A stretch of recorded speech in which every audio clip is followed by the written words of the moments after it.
unaambiwa usiku wa deni haukawi kukucha.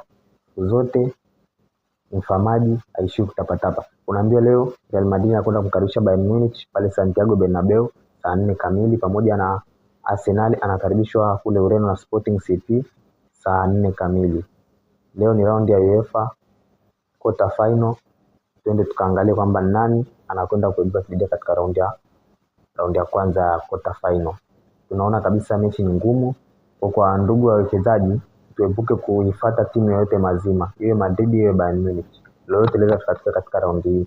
Ni raundi ambayo inakuwa ya moto sana kwa klabu kama Real Madrid kutokana na uzoefu wake na ubingwa alionao katika michuano hii ya UEFA. Lakini kwa Sporting CP na Arsenal kidogo unaweza kutabiri, lakini pia Sporting CP akiwa nyumbani lazima awe bora.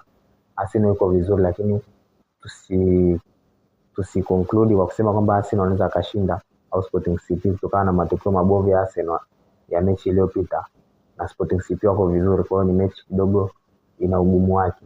Kwa wawekezaji leo kidogo option nzuri ni kubetia magoli over 1.5, inaweza katoa, ina uhakika mkubwa wa kutoa tofauti na kumpa yoyote ashinde.